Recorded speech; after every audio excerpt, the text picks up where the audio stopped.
नमामि शमीशान निर्वाणरूपं विभुं व्यापकं ब्रह्मवेदः स्वरूपं निजं निर्गुणं निर्विकल्पं निरीहं चिदाकाशमाकाशवासं भजेहम्। ओम नमः शिवाय। आप सभी का हमारे YouTube चैनल पर हार्दिक स्वागत है। सावन का महीना भगवान शिव का महीना होता है। भगवान शिव की आराधना करने का पावन महीना होता है। सावन के महीने में नियमित रूप से जो भी भक्त सच्चे मन से शिव महापुराण की कथाएं सुनता है या सुनाता है, भगवान शिव की विशेष कृपा दृष्टि उन पर बनी रहती है। आज से सावन मास प्रारंभ हो रहा है और आज दिनांक है 14 जुलाई, जो कि समाप्त होगा 12 अगस्त को सावन पूर्णिमा के दिन। आज से आप नियमित रूप से सुबह के समय हमारे इस चैनल पर शिव महापुराण की कथाएं सुनेंगे, जो कि आपको संपूर्ण रूप से सुनाई जाएगी। आपके पास दिन में जब भी समय हो, आप अपने समय के अनुसार इन कथाओं को सुन सकते हैं। अगर ये वीडियो आपको पसंद आती हो तो प्लीज़ आप हर दिन नियम से बिना कहे वीडियो को लाइक कीजिएगा और कमेंट बॉक्स में मुझे बताते रहिएगा कि ये वीडियो आपको कैसी लग रही है। इससे पहले आपने हमारे चैनल पर आषाढ़ मास महात्म्य की कथाएं सुनी थी और ढेर सारा प्यार भी आप सभी ने दिया था, जिसके लिए आप सभी का हार्दिक आभार। तो आइए आज आपको रसपान कराते हैं शिव महापुराण कथा के पहले दिन की कथाएं। शिव पुराण 18 महापुराणों में से एक माना जाता है और कलयुग के पापों से मुक्ति दिलाने वाला शास्त्र है। इसीलिए भगवान शिव की कृपा पाने के लिए शिव महापुराण के श्रवण और वाचन का विशेष महत्व होता है। इस संपूर्ण सृष्टि का निर्माण भगवान शिव की इच्छा मात्र से ही हुआ है। अतः भगवान शिव की भक्ति करने वाले व्यक्ति को संसार की सभी वस्तुएं प्राप्त हो सकती हैं। भगवान शिव अपने भक्तों की सभी मनोकामनाएं पूर्ण करते हैं और उन पर बहुत जल्दी प्रसन्न हो जाते हैं। शिव पुराण के अनुसार नियमित रूप से शिवलिंग की पूजा करने वाले या भगवान शिव का ध्यान करने वाले भक्तों के जीवन में दुखों का सामना करने की शक्ति प्राप्त होती है और उनके जीवन के दुख दूर हो जाते हैं। शिव महापुराण में 11 खंड हैं, 7 संहिताएं हैं, 24,000 श्लोक हैं। विद्वेश्वर, रुद्र, शतरुद्री, कोटि रुद्री, उमा, कैलाश और वायु संहिता में शिव महापुराण वर्णित है और ये स्वयं भगवान शंकर द्वारा आख्यायित है। यानी कि शिव महापुराण का प्रवचन स्वयं भगवान शिव ने ही किया है। महर्षि वेदव्यास ने सनत कुमार मुनि के कहने पर इस पुराण को लिखा था। ऐसा माना जाता है कि मूल शिव महापुराण में श्लोकों की संख्या 1 लाख है, परंतु व्यास जी ने इसे 24,000 श्लोकों में संक्षिप्त कर दिया है। पुराणों की संख्या के अनुसार शिव महापुराण का स्थान चौथा माना जाता है। शिव पुराण को समस्त पुराणों के माथे का तिलक माना गया है और जो भी भक्त प्रेम से आदर पूर्वक इसे पढ़ता है और सुनता है, वह भगवान शिव का प्रिय होकर अंत में परम गति को प्राप्त होता है। शिव पुराण का संबंध शैव मत से है और इस पुराण में प्रमुख रूप से भगवान शिव की भक्ति और शिव महिमा का प्रचार प्रसार किया गया है। शैव मत अर्थात भगवान शिव को मानने वाले। ये बात तो सभी जानते हैं कि भगवान शिव बहुत ही जल्दी अपने भक्तों पर प्रसन्न हो जाते हैं और उनकी मनोकामनाएं पूर्ण करते हैं। लेकिन शिव पुराण में भगवान शिव के जीवन चरित्र पर प्रकाश डालते हुए उनके रहन सहन, उनके विवाह, उनके पुत्रों की उत्पत्ति के विषय में भी विशेष रूप से बताया गया है। भगवान शिव को संहारकर्ता के रूप में भी पूजा जाता है और उन्हें साफ जल या गंगा जल, बेलपत्र, कटीले और न खाए जाने वाले पौधों के फल जैसे कि धतूरा आदि अर्पित किया जाता है, जिससे वे बड़ी आसानी से अपने भक्तों पर प्रसन्न हो जाते हैं। भगवान शिव को बहुत ज़्यादा सुंदर वेशभूषा और अलंकारों की भी जरूरत नहीं होती, क्योंकि वे तो औघड़ बाबा होते हैं। जटा जूटधारी, गले में लिपटे हुए नाग और रुद्राक्ष की मालाएं, शरीर पर बाघंबर, चिता की भस्म लगाए हुए और हाथ में त्रिशूल पकड़े हुए वे सारे विश्व को अपनी पदचाप और डमरू की कर्णभेदी ध्वनि से नचाते रहते हैं। इसीलिए उन्हें नटराज के रूप में भी पूजा जाता है। उनकी वेशभूषा से जीवन और मृत्यु का बोध होता है। शीश पर गंगा और चंद्र जीवन और कला के द्योत माने जाते हैं। भगवान शिव का एक नाम नीलकंठ भी है, क्योंकि समुद्र मंथन के समय जब देवता और असुरगण अद्भुत और बहुमूल्य रत्नों को अपने अधिकार में करने के लिए मरे जा रहे थे, तब कालकूट विष के बाहर निकलने से सभी पीछे हट गए। उसे ग्रहण करने के लिए कोई भी तैयार नहीं हुआ। तब भोलेनाथ ने ही उस महाविनाशक विष को अपने कंठ में धारण कर लिया, जिस कारण उनका कंठ नीला पड़ गया और तभी से उनका एक नाम नीलकंठ भी है। ऐसे परोपकारी और अपरिग्रही भगवान शिव का चरित्र वर्णित करने के लिए ही इस शिव पुराण की रचना की गई है। आइए अब रसपान करते हैं शिव पुराण महात्म्य का, जिसमें शौनक जी के साधन विषयक प्रश्न करने पर श्री सूत जी का उन्हें शिव पुराण की उत्कृष्ट महिमा सुनाने का वर्णन किया गया है। आप सभी से विनम्र अनुरोध है कि यदि आप एक बार शिव पुराण की कथाएं सुनते हैं तो हर दिन आप नियम पूर्वक चाहे तो कभी भी जब भी आपको समय मिले इन कथाओं को अवश्य सुनिएगा। श्री शौनक जी ने पूछा, हे महाज्ञानी सूत जी, आप संपूर्ण सिद्धांतों के ज्ञाता हैं। हे प्रभु, मुझसे पुराणों की कथाओं के सार तत्व का विशेष रूप से वर्णन कीजिए। ज्ञान और वैराग्य सहित भक्ति से प्राप्त होने वाले विवेक की वृद्धि कैसे होती है तथा साधु पुरुष किस प्रकार अपने काम, क्रोध आदि मानसिक विकारों का निवारण करते हैं। इस घोर कलयुग में जीव प्रायः आसुर स्वभाव के हो गए हैं। उस जीव समुदाय को शुद्ध बनाने के लिए सर्वश्रेष्ठ उपाय क्या है? आप इस समय मुझे ऐसा कोई शाश्वत साधन बताइए जो कल्याणकारी वस्तुओं में भी सबसे उत्कृष्ट और परम मंगलमयी हो तथा पवित्र करने वाले उपायों में भी सर्वोत्तम पवित्र कारक उपाय हो। हे तात, वह साधन ऐसा हो जिसके अनुष्ठान मात्र से ही अंतःकरण की विशेष शुद्धि हो जाए तथा उससे निर्मल मन वाले पुरुष को सदा के लिए भगवान शिव की प्राप्ति हो जाए।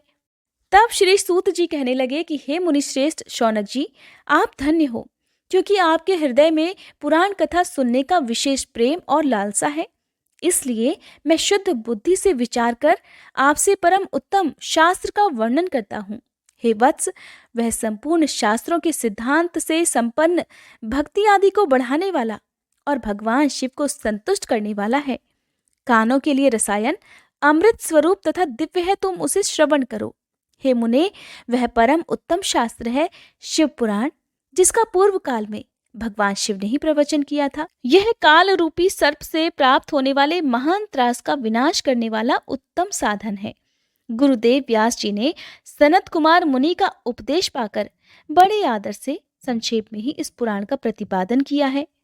इस पुराण के पठन पाठन का उद्देश्य है कलयुग में उत्पन्न होने वाले मनुष्यों के परम हित का साधन। ये शिव पुराण परम उत्तम शास्त्र है और इसे भूतल पर भगवान शिव का वांग्मय स्वरूप समझना चाहिए। सभी प्रकार से इसका सेवन करना चाहिए। इसका पठन और श्रवण सर्व साधन रूप है। इससे भगवान शिव की भक्ति पाकर श्रेष्ठतम स्थिति में पहुंचा हुआ मनुष्य शीघ्र ही शिव पद को प्राप्त कर लेता है। इसलिए संपूर्ण प्रयास करके मनुष्यों ने इस पुराण को पढ़ने की इच्छा की है अथवा इसके अध्ययन को अभीष्ट साधन माना है। इसी तरह इसका प्रेम पूर्वक श्रवण भी संपूर्ण मनोवांछित फलों को देने वाला है। भगवान शिव के इस पुराण को सुनने से मनुष्य सभी पापों से मुक्त हो जाता है और इस जीवन में बड़े बड़े उत्कृष्ट भोगों का उपभोग करके अंत में शिवलोक को प्राप्त कर लेता है। यह शिव पुराण नामक ग्रंथ 24,000 श्लोकों से युक्त है। इसकी 7 संहिताएं हैं और मनुष्य को चाहिए कि वह भक्ति, ज्ञान और वैराग्य से संपन्न हो, बड़े आदर से इसका श्रवण करे। जो हर दिन नियम से शिव पुराण को पढ़ता है या सुनता है वह पुण्यात्मा है और इसमें बिल्कुल भी संशय नहीं है। जो उत्तम बुद्धि वाला पुरुष अंत काल में भक्ति पूर्वक इस पुराण को सुनता है उस पर अत्यंत प्रसन्न हुए भगवान महेश्वर उसे अपना परम धाम प्रदान कर देते हैं। जो प्रतिदिन आदर पूर्वक इस शिव पुराण का पूजन करता है वह इस संसार में संपूर्ण भोगों को भोग कर अंत में भगवान शिव के पद को प्राप्त कर लेता है। जो प्रतिदिन आलस्य रहित होकर रेशमी वस्त्र आदि के वेष्टन से इस शिव पुराण का सत्कार करता है वह सदा सुखी रहता है। यह शिव पुराण निर्मल तथा भगवान शिव का सर्वस्व है। जो इस लोक और परलोक में भी सुख चाहता हो उसे आदर के साथ प्रयत्न पूर्वक इसका श्रवण अथवा पठन पाठन करना चाहिए। यह निर्मल और उत्तम शिव पुराण धर्म, अर्थ, काम और मोक्ष चारों पुरुषार्थों को देने वाला है, अतः सदा प्रेम पूर्वक इसका श्रवण और विशेष पाठ करना चाहिए। सूत जी महाराज श्री शौनक आदि ऋषियों को शिव महापुराण की कथा सुना रहे हैं। श्री शौनक जी ने कहा, हे महाभाग सूत जी, आप धन्य हैं, परमार्थ तत्व के ज्ञाता हैं। आपने कृपा करके हम लोगों को ये बड़ी अद्भुत और दिव्य कथा सुनाई है। भूतल पर इस कथा के समान कल्याण का सर्वश्रेष्ठ साधन दूसरा और कोई नहीं है। ये बात हमने आज आपकी कृपा से निश्चय पूर्वक समझ ली। हे सूत जी, कलयुग में इस कथा के द्वारा कौन कौन से पापी शुद्ध होते हैं, उन्हें कृपापूर्वक बतलाइए और इस जगत को कृतार्थ कीजिए। तब श्री सूत जी कहने लगे, हे मुने, जो मनुष्य पापी, दुराचारी, खल तथा काम क्रोध आदि में निरंतर डूबे रहने वाले हैं, वे भी इस पुराण के श्रवण पठन से अवश्य ही शुद्ध हो जाते हैं। इसी विषय में जानकर मुनि इस प्राचीन इतिहास का उदाहरण दिया करते हैं, जिसके श्रवण मात्र से पापों का पूरी तरह से नाश हो जाता है। पहले समय की बात है, कहीं किरातों के नगर में एक ब्राह्मण रहा करता था, जो ज्ञान में अत्यंत दुर्बल, दरिद्र, रस बेचने वाला तथा वैदिक धर्म से विमुख था। वह स्नान संध्या आदि कर्मों से भ्रष्ट हो गया था और वैश्यवृत्ति में तत्पर रहा करता था। उसका नाम था देवराज। वो अपने ऊपर विश्वास करने वाले लोगों को ठगा करता था। उसने ब्राह्मणों, क्षत्रियों, वैश्यों, शूद्रों और दूसरों को भी अनेकों बहानों से मारकर उनका धन हड़प लिया था, परंतु उस पापी का थोड़ा सा भी धन कभी धर्म के काम में नहीं लगा था। वह वेश्यागामी तथा सभी प्रकार से आचार और पथ भ्रष्ट था। एक दिन की बात है, वह घूमता घामता दैवयोग से प्रतिष्ठानपुर अर्थात झूसी प्रयाग में जा पहुंचा। वहां उसने एक शिवालय देखा, जहां बहुत से साधु महात्मा एकत्रित हुए थे। देवराज उसी शिवालय में ठहर गया, किंतु वहां पर जाकर उस ब्राह्मण को ज्वर हो गया। उस ज्वर से अर्थात बुखार से उसको बहुत पीड़ा होने लगी। वहां एक ब्राह्मण देवता शिव पुराण की कथा सुना रहे थे। ज्वर में पड़ा हुआ देवराज ब्राह्मण के मुखारविंद से निकली हुई उस शिव कथा को निरंतर सुनता रहा। 1 मास के बाद वह ज्वर से अत्यंत पीड़ित होकर चल बसा। अब यमराज के दूत आए और उसे पाश से बांधकर बलपूर्वक यमपुरी में ले गए। इतने में ही शिवलोक से भगवान शिव के पार्षदगण वहां आ गए। उनके गौर अंग कर्पूर के समान उज्ज्वल थे, हाथ त्रिशूल से सुशोभित थे, उनके संपूर्ण अंग भस्म से उद्भासित थे और रुद्राक्ष की मालाएं उनके शरीर की शोभा बढ़ा रही थी। वे सब के सब क्रोधपूर्वक यमपुरी में गए और यमराज के दूतों को मार पीट कर बारंबार धमकाकर उन्होंने देवराज को उनके चंगुल से छुड़ा लिया और फिर अत्यंत अद्भुत विमान पर बिठाकर जब वे शिवदूत कैलाश पर्वत पर जाने के लिए तैयार हुए, उस समय यमपुरी में बड़ा भारी कोलाहल मच गया। उस कोलाहल को सुनकर धर्मराज अपने भवन से बाहर आए। साक्षात दूसरे रुद्रों के समान प्रतीत होने वाले उन चारों दूतों को देखकर धर्मज्ञ धर्मराज ने उनका विधिपूर्वक पूजन किया और ज्ञान दृष्टि से देखकर सारा वृतांत जान लिया। उन्होंने भय के कारण भगवान शिव के उन महात्मा दूतों से कोई बात ही नहीं पूछी, उल्टे उन सबकी पूजा और प्रार्थना की। तत्पश्चात वे शिवदूत कैलाश को चले गए। वहां पहुंचकर उन्होंने उस ब्राह्मण को दयासागर सांब शिव के हाथों में दे दिया। शौनक जी कहने लगे, हे महाभाग सूत जी, आप सर्वज्ञ हैं। हे महामते, आपके कृपा प्रसाद से मैं बारंबार कृतार्थ हुआ। इस इतिहास को सुनकर मेरा मन अत्यंत आनंद में निमग्न हो रहा है। अतः अब भगवान शिव में प्रेम बढ़ाने वाली शिव संबंधिनी दूसरी कथा को भी कहिए। तब श्री सूत जी बोले, हे शौनक, सुनो, मैं तुम्हारे सामने गोपनीय कथा वस्तु का भी वर्णन करूंगा, क्योंकि तुम शिव भक्तों में अग्रगण्य तथा वेदवेत्ताओं में श्रेष्ठ हो, इसलिए ध्यान पूर्वक सुनो। समुद्र के निकटवर्ती प्रदेश में एक वाशकल नामक ग्राम है, जहाँ वैदिक धर्म से विमुख महापापी द्विज निवास करते हैं। वे सब के सब बड़े दुष्ट हैं। उनका मन दूषित विषय भोगों में ही लगा रहता है। वे ना तो देवताओं पर विश्वास करते हैं, ना भाग्य पर। वे सभी कुटिल वृत्ति वाले हैं, किसानी करते और भांति भांति के घातक अस्त्र शस्त्र रखते हैं। वे व्यभिचारी और खल हैं। ज्ञान, वैराग्य तथा सद्धर्म का सेवन ही मनुष्य के लिए परम पुरुषार्थ होता है, इस बात को वे बिल्कुल भी नहीं जानते। वे सभी पशु बुद्धि वाले हैं, और जहाँ के द्विज ऐसे हो, वहाँ के अन्य वर्णों के विषय में कहा ही क्या जा सकता है। अन्य वर्णों के लोग भी उन्हीं की भांति कुत्सित विचार रखने वाले, स्वधर्म विमुख और खल हैं। द्विज अर्थात ब्राह्मण होता है। वे सभी कुकर्मों में लगे रहते और नित्य विषय भोगों में ही डूबे रहते हैं। वहां की सभी स्त्रियां भी कुटिल स्वभाव की, स्वेच्छाचारिणी, पापासक्त, कुत्सित विचार वाली और व्यभिचारिणी हैं। वे सद्व्यवहार और सदाचार से सर्वथा शून्य हैं। इस प्रकार वहां दुष्टों का ही निवास है। उस वाशकल नामक गांव में किसी समय एक बिंदुक नामधारी ब्राह्मण रहता था। वह बड़ा अधम था, दुरात्मा और महापापी था। फिर भी उसकी स्त्री बड़ी सुंदरी थी, तब भी वह कुमार्ग पर ही चलता था।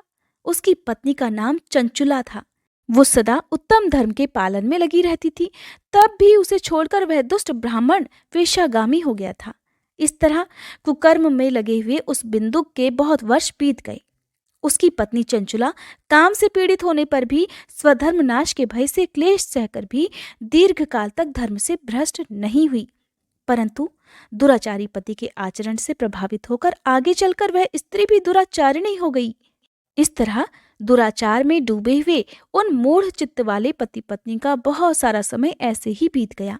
कुछ समय बाद किसी वेश्या का पति बना हुआ वह दूषित बुद्धि वाला दुष्ट ब्राह्मण बिंदुक समयानुसार मृत्यु को प्राप्त होकर नरक में जा पड़ा। बहुत दिनों तक नरक के दुख भोगकर वह मूढ़ बुद्धि पापी विंध्य पर्वत पर भयंकर पिशाच बन गया। इधर उस दुराचारी पति बिंदुक के मर जाने पर वह मूढ़ हृदया चंचुला बहुत समय तक पुत्रों के साथ अपने घर में ही रही। एक दिन की बात है, दैवयोग से किसी पुण्य पर्व के आने पर वह स्त्री भाई बंधुओं के साथ गोकर्ण क्षेत्र में गई। तीर्थ यात्रियों के संग से उसने भी उस समय जाकर किसी तीर्थ के जल में स्नान कर लिया। फिर वह स्नान करने के पश्चात मेला देखने की दृष्टि से और ऐसे भाव से अपने बंधुजनों के साथ यहाँ वहां घूमने लगी। घूमती घामती वो किसी देव मंदिर में पहुंच गई और वहां उसने एक दैवज्ञ ब्राह्मण के मुख से भगवान शिव की परम पवित्र और मंगलकारिणी उत्तम पौराणिक कथा सुन ली। कथावाचक ब्राह्मण उस समय कह रहे थे कि जो स्त्रियां पर पुरुषों के साथ व्यभिचार करती हैं, वे मरने के बाद जब यमलोक में जाती हैं, तब यमराज के दूत उन्हें तपे हुए लोहों से दागते हैं। पौराणिक ब्राह्मण के मुख से ये वैराग्य बढ़ाने वाली कथा सुनकर चंचुला भय से व्याकुल होकर वहां कांपने लगी। जब कथा समाप्त हुई और सुनने वाले सभी लोग वहां से बाहर चले गए, तब वह भयभीत नारी एकांत में शिव पुराण की कथा बांचने वाले उन ब्राह्मण देवता से कहने लगी। चंचुला कहने लगी, हे ब्राह्मण देवता, मैं अपने धर्म को नहीं जानती थी, इसलिए मेरे द्वारा बड़ा भारी दुराचार हुआ है। हे स्वामिन, मेरे ऊपर अनुपम कृपा करके आप मेरा उद्धार कीजिए। आज आपके वैराग्य रस से ओतप्रोत इस प्रवचन को सुनकर मुझे बड़ा भारी भय लग रहा है। मैं कांप उठी हूँ और मुझे इस संसार से वैराग्य हो गया है। मुझ मूढ़ चित्त वाली पापिनी को धिक्कार है। मैं सर्वथा निंदा के योग्य हूँ, कुत्सित विषयों में फंसी हुई हूँ और अपने धर्म से विमुख हो गई हूँ। हाय, न जाने किस किस घोर कष्टदायक दुर्गति में मुझे पड़ना पड़ेगा, और वहां कौन बुद्धिमान पुरुष को मार्ग में मन लगाने वाली मुझ पापिनी का साथ देगा। मृत्यु काल में उन भयंकर यमदूतों को मैं कैसे देखूंगी। जब वे बलपूर्वक मेरे गले में फंदे डालकर मुझे बांधेंगे, तब मैं कैसे धीरज धारण कर सकूंगी। नरक में जब मेरे शरीर के टुकड़े टुकड़े कर दिए जाएंगे, उस समय विशेष दुख देने वाली उस महायातना को मैं वहां कैसे सह सकूंगी। हाय, मैं मारी गई, मैं जल गई, मेरा हृदय विदीर्ण हो गया और मैं सब प्रकार से नष्ट हो गई, क्योंकि मैं हर तरह से पाप में ही डूबी रही हूँ। हे ब्राह्मण, अब आप ही मेरे गुरु, आप ही मेरी माता और आप ही मेरे पिता हैं। आपकी शरण में आई हुई मुझ दीन अबला का आप ही उद्धार कीजिए, केवल आप ही उद्धार कीजिए। श्री सूत जी कहते हैं, हे शौनक, इस प्रकार खेद और वैराग्य से युक्त हुई चंचुला ब्राह्मण देवता के दोनों चरणों में गिर पड़ी। तब उन बुद्धिमान ब्राह्मण ने कृपापूर्वक उसे उठाया और इस प्रकार कहा। वह ब्राह्मण कहने लगे, हे नारी, सौभाग्य की बात है कि भगवान शंकर की कृपा से शिव पुराण की इस वैराग्य युक्त कथा को सुनकर तुम्हें समय पर चेत हो गया है। हे ब्राह्मण पत्नी, तुम डरो मत, भगवान शिव की शरण में जाओ। शिव की कृपा से सारा पाप तत्काल नष्ट हो जाता है। मैं तुमसे भगवान शिव की कीर्ति कथा से युक्त उस परम वस्तु का वर्णन करूंगा, जिससे तुम्हें सदा सुख देने वाली उत्तम गति प्राप्त हो सकेगी। शिव की उत्तम कथा सुनने मात्र से ही तुम्हारी बुद्धि इस तरह पश्चाताप से युक्त और शुद्ध हो गई है, साथ ही तुम्हारे मन में विषयों के प्रति वैराग्य भी हो गया है। पश्चाताप ही पाप करने वाले पापियों के लिए सबसे बड़ा प्रायश्चित होता है। सत्पुरुषों ने सभी के लिए पश्चाताप को ही समस्त पापों का शोधक बताया है। पश्चाताप से ही पापों की शुद्धि होती है। जो पश्चाताप करता है वही वास्तव में पापों का प्रायश्चित भी करता है, क्योंकि सत्पुरुषों ने समस्त पापों की शुद्धि के लिए प्रायश्चित का ही उपदेश किया है। वह सभी पश्चाताप से संपन्न हो जाता है। जो पुरुष विधि पूर्वक प्रायश्चित करके निर्भय हो जाता है पर अपने कुकर्म के लिए पश्चाताप नहीं करता, उसे प्रायः उत्तम गति प्राप्त नहीं होती। परंतु जिसे अपने कुकृत्य पर हार्दिक अर्थात दिल से पश्चाताप होता है, वह अवश्य उत्तम गति का भागीदार होता है, इसमें कोई संशय नहीं। इस शिव पुराण की कथा सुनने से जैसी चित्त शुद्धि होती है, वैसी दूसरे उपायों से नहीं हो पाती। जैसे दर्पण साफ करने पर निर्मल हो जाता है, ठीक उसी प्रकार इस शिव पुराण की कथा से मन भी अत्यंत शुद्ध हो जाता है, इसमें कोई संशय नहीं। मनुष्यों के शुद्ध चित्त में जगदम्बा पार्वती सहित भगवान शिव विराजमान रहते हैं। इससे वह विशुद्धात्मा पुरुष श्री सांब सदाशिव के पद को प्राप्त होता है। इस उत्तम कथा का श्रवण समस्त मनुष्यों के लिए कल्याण का बीज है, अतः यथोचित मार्ग से इसकी आराधना अथवा सेवा करनी चाहिए। यह भव बंधन रूपी रोगों का नाश करने वाली है। भगवान शिव की कथा को सुनकर फिर अपने हृदय में उसका मनन और निधिध्यासन करना चाहिए। इससे मन पूर्णतया शुद्ध हो जाता है। मन की शुद्धि होने से महेश्वर की भक्ति अपने दोनों पुत्रों अर्थात ज्ञान और वैराग्य के साथ निश्चय ही प्रकट होती है। तत्पश्चात महेश्वर के अनुग्रह से दिव्य मुक्ति प्राप्त होती है, इसमें कोई संशय नहीं। जो मुक्ति से वंचित है उसे पशु समझना चाहिए, क्योंकि उसका मन माया के बंधन में आसक्त है। वह निश्चय ही संसार बंधन से मुक्त नहीं हो पाता।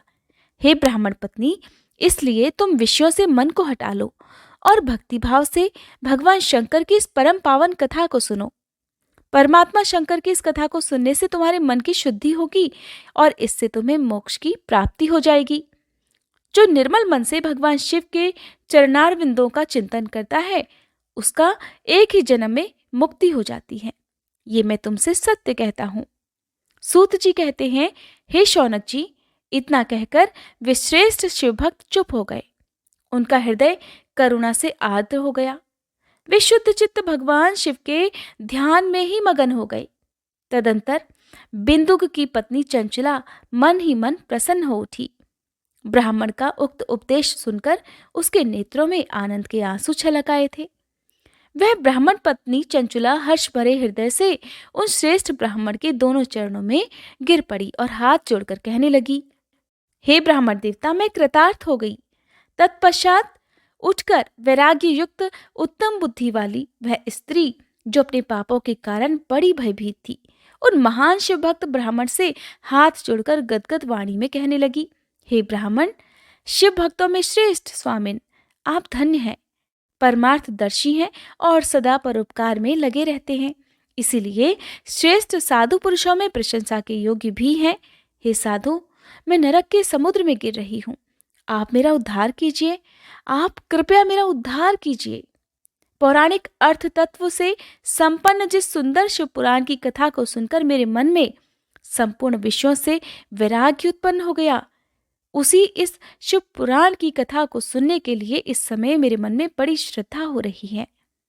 सूत जी कहते हैं, ऐसा कहकर हाथ जोड़कर उनका अनुग्रह पाकर चंचुला उस शिव पुराण की कथा को सुनने की इच्छा मन में लिए उन ब्राह्मण देवता की सेवा में तत्पर वहां रहने लगी। तदंतर शिव भक्तों में श्रेष्ठ और शुद्ध बुद्धि वाले उन ब्राह्मण देवता ने उसी स्थान पर उस स्त्री को शिव पुराण की उत्तम कथा सुनाई। इस प्रकार उस गोकर्ण नामक महाक्षेत्र में उन्हीं श्रेष्ठ ब्राह्मण से उसने शिव पुराण की परम उत्तम कथा सुनी, जो भक्ति, ज्ञान और वैराग्य को बढ़ाने वाली तथा मुक्ति देने वाली है। उस परम उत्तम कथा को सुनकर वह ब्राह्मण पत्नी अत्यंत कृतार्थ हो गई। उसका मन शीघ्र ही शुद्ध हो गया और फिर भगवान शिव के अनुग्रह से उसके हृदय में शिव के सगुण रूप का चिंतन होने लगा। इस प्रकार उसने भगवान शिव में लगी रहने वाली उत्तम बुद्धि पाकर भगवान शिव के सच्चिदानंदमय स्वरूप का बारंबार चिंतन प्रारंभ किया। तत्पश्चात समय के पूरे होने पर भक्ति, ज्ञान और वैराग्य से युक्त हुई चंचुला ने अपने शरीर को बिना किसी कष्ट के त्याग दिया। इतने में ही त्रिपुर शत्रु भगवान शिव का भेजा हुआ एक दिव्य विमान द्रुत गति से वहां पहुंचा। जो उनके अपने गणों से संयुक्त और भांति भांति के शोभा साधनों से संपन्न था। चंचुला उस विमान पर आरूढ़ हो गई, अर्थात विराजमान हो गई, और भगवान शिव के श्रेष्ठ पार्षदों ने उसे तत्काल शिवपुरी में पहुंचा दिया। उसके सारे कलह क्लेश, उसके सारे पाप धुल चुके थे। वह दिव्य रूप धारिणी दिव्यांगना हो गई थी। उसके दिव्य अवयव उसकी शोभा बढ़ा रहे थे। मस्तक पर अर्धचंद्र का मुकुट धारण किए हुए वह गौरांगी देवी शोभाशाली दिव्य आभूषणों से विभूषित थी। शिवपुरी में पहुंचकर उसने सनातन देवता त्रिनेत्रधारी महादेव जी को देखा। सभी मुख्य मुख्य देवतागण उनकी सेवा में खड़े हुए थे। गणेश जी, भृंगी, नंदीश्वर तथा वीरभद्रेश्वर आदि उनकी सेवा में उत्तम भक्तिभाव से उपस्थित थे। उनकी अंग कांति करोड़ों सूर्यों के समान प्रकाशित हो रही थी। कंठ में नील चिन्ह शोभा पा रहा था।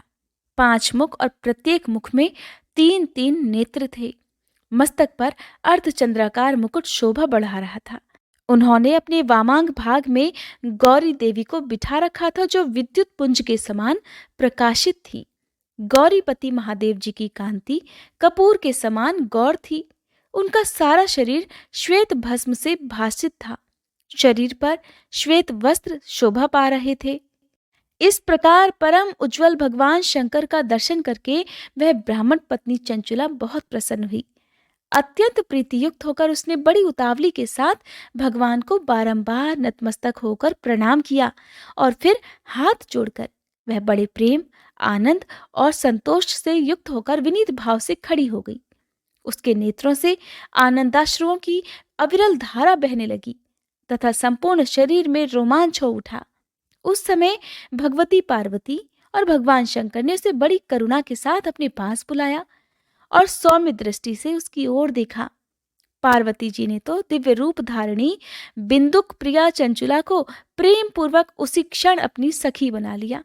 वह उस परमानंद घन ज्योति स्वरूप सनातन धाम में अविचल निवास पाकर दिव्य सौख्य से संपन्न होकर अक्षय सुख का अनुभव करने लगी।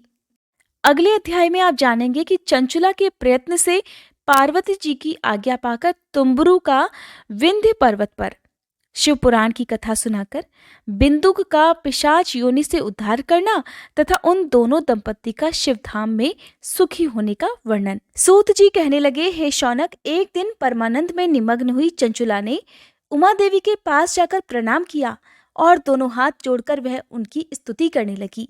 चंचुला इस प्रकार कहने लगी, हे गिरिराज नंदिनी स्कंद माता उमे, मनुष्य ने सदा ही आपका भक्तिपूर्वक पूजन किया है।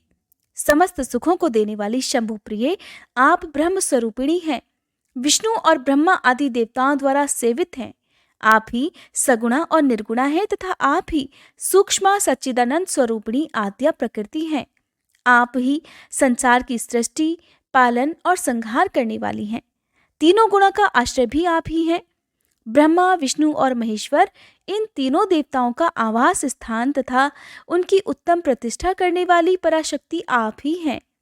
सूत जी कहते हैं, हे शौनक जी, जिसे सद्गति प्राप्त हो चुकी थी वह चंचुला इस प्रकार महेश्वर पत्नी उमा जी की स्तुति करके सिर झुकाए चुप हो गई।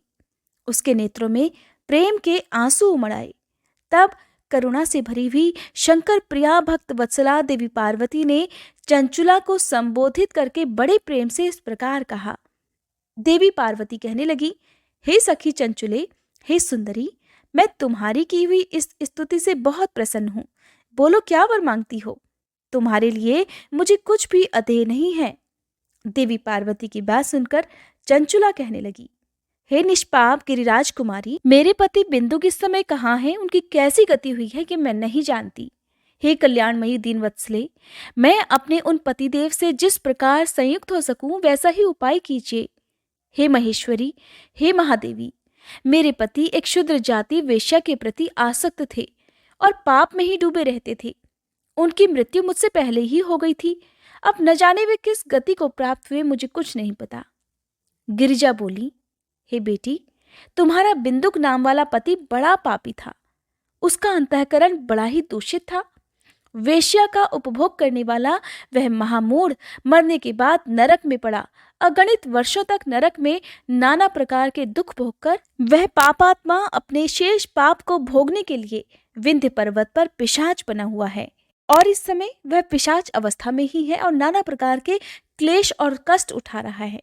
वह दुष्ट वहीं वायु पीकर रहता है और सदा सब प्रकार के कष्ट सहता रहता है। सूत जी कहने लगे, हे शौनक जी, गौरा देवी की ये बात सुनकर उत्तम व्रत का पालन करने वाली चंचुला उस समय पति के महान दुख से दुखी हो गई। फिर अपने मन को स्थिर करके उस ब्राह्मण पत्नी ने व्यथित हृदय से महेश्वरी को प्रणाम करके पुनः पूछा, हे महेश्वरी, हे महादेवी, मुझ पर कृपा कीजिए और दूषित कर्म करने वाले मेरे उस दुष्ट पति का अब उद्धार कर दीजिए। हे देवी, कुत्सित बुद्धि वाले मेरे उस पापात्मा पति को किस उपाय से उत्तम गति प्राप्त हो सकती है, ये शीघ्र बतलाइए, आपको नमस्कार है। देवी पार्वती कहने लगी, हे सखी, यदि तुम्हारा पति शिव पुराण की पुण्यमयी उत्तम कथा सुन ले तो सारी दुर्गति को पार करके वह उत्तम गति का भागीदार बन सकता है। अमृत के समान मधुर अक्षरों से युक्त गौरा देवी के यह वचन आदर पूर्वक सुनकर चंचुला ने हाथ जोड़कर और अपना शीश झुकाकर उन्हें बारंबार प्रणाम किया और अपने पति के समस्त पापों की शुद्धि तथा उत्तम गति की प्राप्ति के लिए पार्वती देवी से ये प्रार्थना की कि मेरे पति को शिव पुराण सुनाने की व्यवस्था होनी चाहिए। उस ब्राह्मण पत्नी के बारंबार प्रार्थना करने पर शिव प्रिया गौरा देवी को बड़ी दया आई। तब उन भक्त वत्सला महेश्वरी गिरिराज कुमारी ने भगवान शिव की उत्तम कीर्ति का गान करने वाले गंधर्वराज तुम्बरु को बुलाकर उनसे प्रसन्नतापूर्वक इस प्रकार कहा, हे तुम्बरु, तुम्हारी भगवान शिव में प्रीति है। तुम मेरे मन की बातों को जानकर मेरे अभीष्ट कार्यों को सिद्ध करने वाले हो।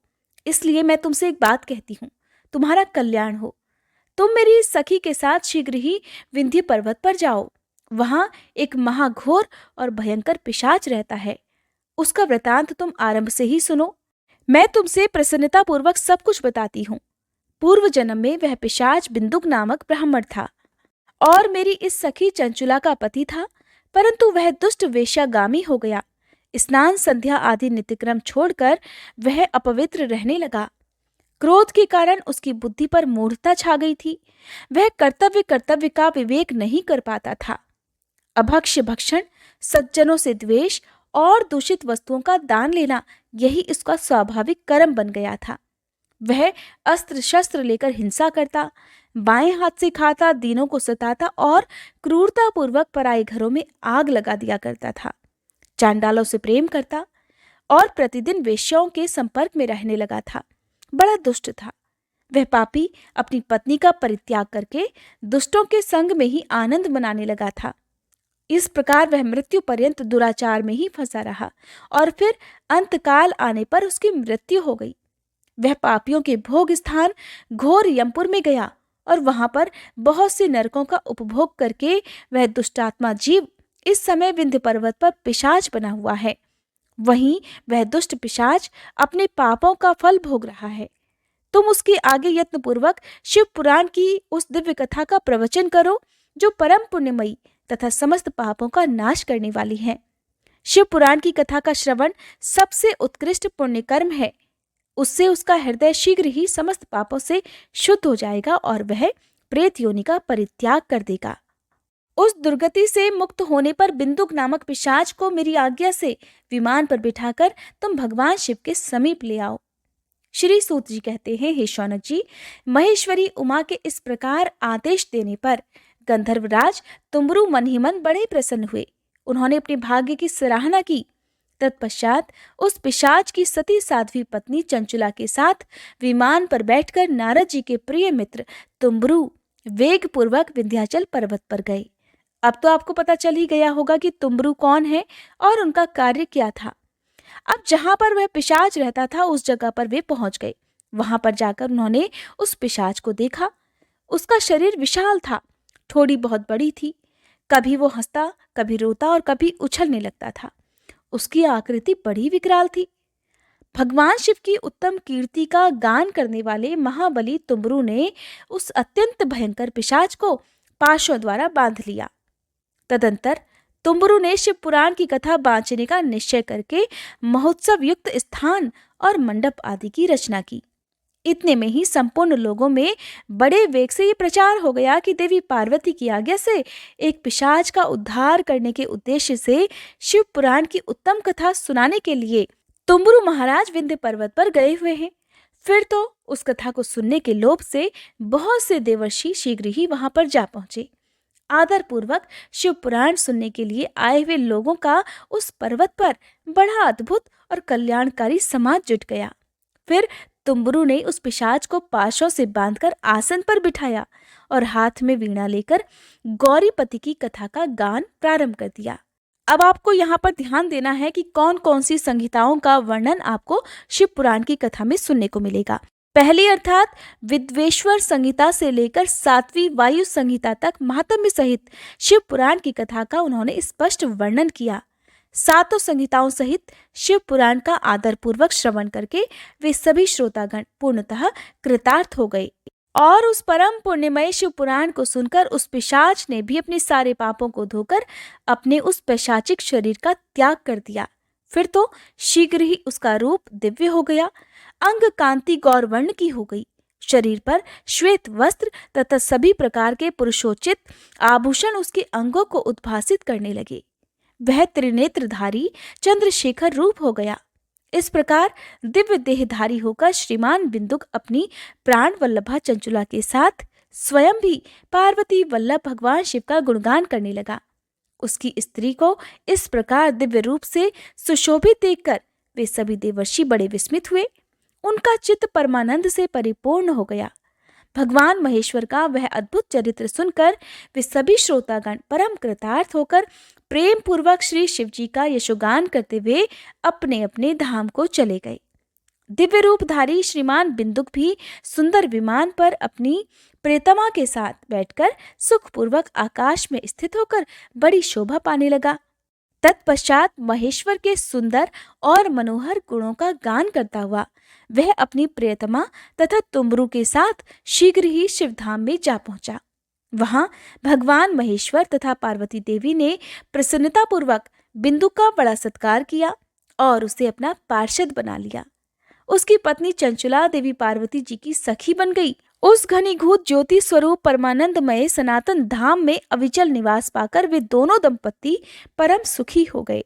अगला अध्याय आप सभी के लिए सुनना बहुत जरूरी है, क्योंकि अगले अध्याय में आप जानेंगे शिव पुराण के श्रवण अर्थात सुनने की विधि क्या है और श्रोताओं के पालन योग्य जो नियम है उनका क्या क्या वर्णन है। जय भोलेनाथ। आज का अध्याय संपूर्ण हुआ।